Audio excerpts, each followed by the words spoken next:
Oklahoma City Thunder-მა სეზონი NBA-ის ისტორიაში ერთ-ერთი ყველაზე განსაკუთრებული ჩემპიონობით დაასრულა, თუმცა გზა გამარჯვებამდე მარტივი არ ყოფილა. ფინალში გუნდმა ძლივს აიცილა მოულოდნელი მარცხი ინდიანა პეისერსთან, რომლის ლიდერი ტაირის ჰალიბერტონი მეხუთე თამაშიდან სერიოზული დაზიანებით ასპარეზობდა და მეშვიდე გადამწყვეტ შეხვედრაში სულაც აქილევსის მყესი გაიწყვიტა. მეტოქის დანაკლისით იდეალურად ისარგებლეს ოკლაჰომელებმა და თავიანთ ისტორიაში პირველი ტიტულიც მოიპოვეს. ეს იყო ფინალების პირველი მეშვიდე თამაში 2016 წლის შემდეგ და სულ 20 ასეთი შემთხვევაა ლიგის 79 წლიან ისტორიაში. ოკლაჰომამ რეგულარულ სეზონში 68 მატჩი მოიგო, რაც NBA-ის ისტორიაში მეხუთე საუკეთესო მაჩვენებელია და დაამყარა ქულების რეკორდი საშუალო სხვაობით გამარჯვებებში 12.9. მნიშვნელოვანია იცით, რომ ამ მაჩვენებლით ტოპ 5-ში მყოფი ყველა გუნდი საბოლოო ჯამში ჩემპიონი გახდა. 1970-71 წლის Milwaukee Bucks-ი, 1971-72 წლის Lakers-ი, 1995-16 წლების Chicago Bulls-ი, 2016-17 წლების Golden State Warriors-ი და 2023-24 წლების Boston Celtics-ი. გუნდის ლიდერი Shai Gilgeous-Alexander-ი, რომელიც რეგულარული სეზონის MVP და ლიგის ქულების ლიდერი გახდა, ასევე ფინალებშიც იდეალურად გაისარჯა და მოიპოვა ფინალების MVP-ის ჯილდო, რითაც პირველი მოთამაშეა ბოლო 25 წელიწადში, რომელმაც ერთ სეზონში მოიგო რეგულარული სეზონის MVP, ქულების ტიტული და ფინალების MVP-ის ჯილდო.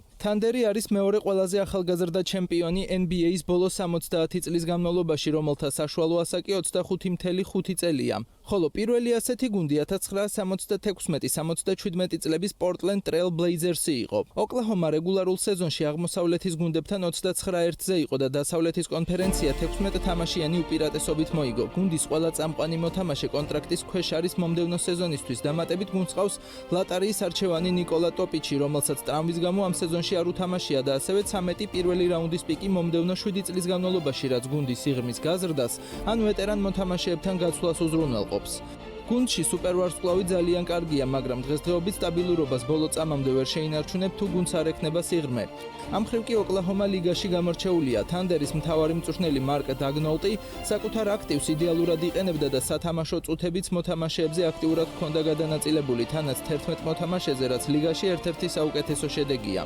ამ ყველაფრის ერთ-ერთი სულის ჩამდგმელი კლუბის გენერალური მენეჯერი და ვიცე-პრეზიდენტი სემ პრესტია, რომელმაც ჯერ შექმნა ფრენჩაიზი, რომელიც 2012 წელს ფინალში გავიდა. კევინ დურანტის, ჯეიმს ჰარდენისა და რასელ უესტბრუკის ტრიოს გარშემო გაკეთებული პროექტი, რომელიც წლების განმავლობაში დასავლეთ კონფერენციის კონკურენტუნარიანი მოთამაშე იყო, მიუხედავად იმისა, რომ პრესტიმ მალევე გაცვალა ჰარდენი, ხოლო შემდეგ დურანტი თავისუფალი აგენტობისას წავიდა 2016 წელს და გუნდი დაიშალა.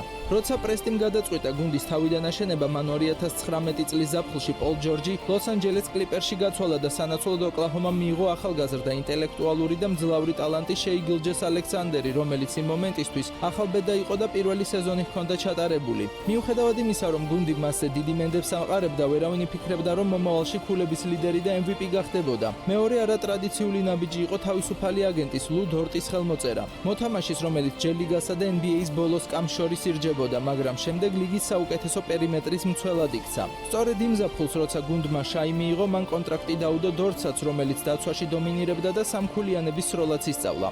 პირველ ორ სეზონში Shai-სა და დორტის ხელმძღვანელობით გუნდმა 22 და 24 მატჩი მოიგო, ხოლო 2022 წლის ივნისში დრაფტით აირჩიეს ჩეთ ჰოლმგრენი და ჯეილენ უილიამსი. ჰოლმგრენმა ახალბედობის სეზონი ტრავმის გამო გამოტოვა, მაგრამ უილიამსის პირველივე წელს გუნდი უკვე 40 მატჩს იგებდა, ეს კი დიდი ამბის დასაწყისი იყო. გასულ წელს ჰოლმგრენმა სრული სეზონი ითამაშა, ოკლაჰომა გახდა ყველაზე ახალგაზრდა გუნდი NBA-ის ისტორიაში, რომელმაც კონფერენცია პირველ ადგილზე დაასრულა. მართალია გუნდი 2024 წელს მეოთხედ ფინალში დალასთან გამოვარდა, თუმცა ის გამოცდილება მნიშვნელოვან გაკვეთილად იქცა. ამ სეზონში კი ოკლაჰომა გაძლიერდა ალექს კარუსოსა და აიზია ჰარტენშტაინის დამატებით. პრესტის მიერ დაწყებული სრული რეკონსტრუქცია 6 წელს გაგრძელდა. ჩემპიონობის შემდეგ კი მან თქვა, რომ ოკლაჰომას არა საჩემპიონო, არამედ რეალური გუნდი ჰყავს. ახალგაზრდობა, სისწრაფე, დაცვა და მეგობრობა, ეს 4 სიტყვა გუნდის იდენტობას განსაზღვრავს. Thunder-ის დაცვა ლიგაში საუკეთესო იყო რეიტინგით 106.6, რაც იმას ნიშნავს, რომ გუნდი 100 შეტევაში საშუალოდ 106.6 ქულას უშვებდა.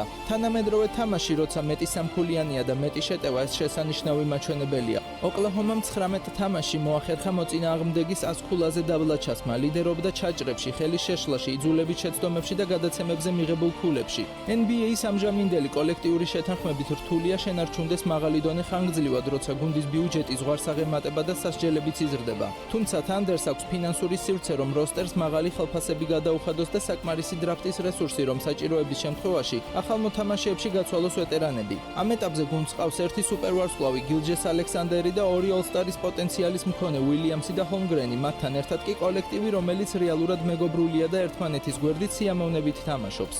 მოკლედ რომ შევაჯამოთ, NBA-ის ყველა გუნდი ისურვებდა OKC-ის ადგილას ყოფნას. ეს გუნდი ახალგაზრდა მოთამაშეებითაა დაკომპლექტებული, რომლებიც სეზონიდან სეზონამდე ვითარდებიან. ერთადერთი რაც ამ როსტერს აკლდა საჩემპიონო გამოცდილება იყო და ესეც მიიღეს. თანდერი გახდა მეშვიდე განსხვავებული ჩემპიონი ბოლო 7 სეზონში, რაც NBA-ის ისტორიაში ყველაზე გრძელი პერიოდია ზედიზედ ჩემპიონობის გარეშე. ოკლაჰომას ეს ჩემპიონობა შესაძლოა გახდეს ყველაზე მნიშვნელოვანი Golden State-ის დინასტიის დაწყების შემდეგ, მით უმეტეს თანამედროვე NBA-ში, სადაც დინასტიები თითქმის აღარ არსებობს, ხოლო თანდერის მოდელი აშენებულია ახალგაზრდობაზე, დაცვაზე და გრძელვადიან სტრატეგიაზე, რაც თამამად გვაძლევს იმ პროგნოზის გაკეთების საშუალებას, რომ სამომავლოდაც ცენტრალური ამერიკის წარმომადგენლები მნიშვნელოვან წინააღმდეგობას გაუწევენ ნებისმიერ გუნდს საჩემპიონო ამბიციების დასაკმაყოფილებლად.